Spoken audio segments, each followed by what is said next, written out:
अस्सलामुअलैकुम। Welcome back to my channel lifestyle with Urooj में। आज जो मैं आप लोगों के लिए रेसिपी लेकर आई हूँ वो है सिरका बीफ बोटी की रेसिपी। सिरका बीफ बोटी एज अ साइड डिश के तौर पर भी रख सकते हैं और ये डाइट कॉन्शियस लोग भी खा सकते हैं क्योंकि इसमें ऑयल बहुत कम यूज़ होता है और कम स्पाइसेस खाने वालों के लिए तो बहुत ही मज़े की लगती है। चलिए आए बिना टाइम वेस्ट किए हुए हम अपनी रेसिपी की तरफ बढ़ते हैं। सबसे पहले मैंने इसके लिए बोनलेस बीफ बोटी 500 ग्राम ली, लहसुन अदरक का paste half tablespoon, white vinegar half cup और स्पाइसेस में मैंने सॉल्ट 1 टीस्पून या to taste, black pepper half teaspoon, roasted jeera powder 1/4 teaspoon, red chilli flakes ये ऑप्शनल है लेकिन मैंने इसमें 1/4 टीस्पून यूज़ की है, अनियन 1 स्मॉल। सबसे पहले मैंने कढ़ाई में गोश्त, लहसुन अदरक का पेस्ट, सिरका और सारे स्पाइसेस को डालकर मिक्स किया और साथ में मैंने इसमें 3 कप पानी भी डालकर इसे लो मीडियम फ्लेम पे कुक होने के लिए रख दिया।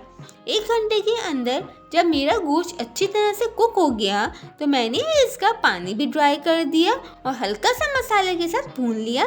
फिर मैंने इसे ठंडा होने के लिए रख दिया। दूसरी तरफ मैंने इसके साथ कुछ वेजीज भी ऐड कर ली, ये ऑप्शनल है मगर इसके साथ तो बहुत ही मज़े की लगती हैं। मैंने एक प्याज के रिंग लिए और एक शिमला मिर्च को मैंने स्क्वायर में चॉप कर लिया था और एक टमाटर को मैंने क्यूब साइज में कट कर लिया था।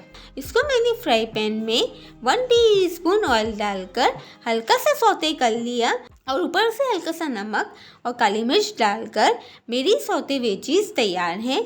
आप चाहें तो आप इन्हें ग्रिल भी कर सकते हैं और अगर आपको इसमें और वेरिएशन करनी हो तो आप इसमें बेबी कॉर्न और पाइनएप्पल क्यूब भी ऐड कर सकते हैं। जब गोश्त ठंडा हो गया तो मैंने फ्राई पैन में मज़ीद 1 टेबल स्पून ऑयल लिया और इन सिरका बोटियों को फ्राई कर दिया। 2 से 3 मिनट तक मैं इन्हें फ्राई करती रही और फिर जब कलर आ गया तो इसे निकालकर हरा धनिया, चाट मसाला और नींबू के साथ सर्व करें, बहुत ही मज़े के लगते हैं। आप इसको बन और ब्रेड के साथ भी सर्व कर सकते हैं, बहुत ही मज़े के बनते हैं।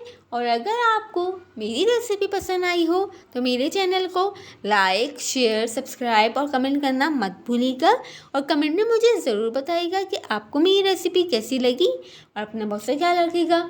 तो हमें याद रखिएगा, फिर मिलते हैं एक और नई रेसिपी के साथ। जब तक के लिए अल्लाह हाफिज़।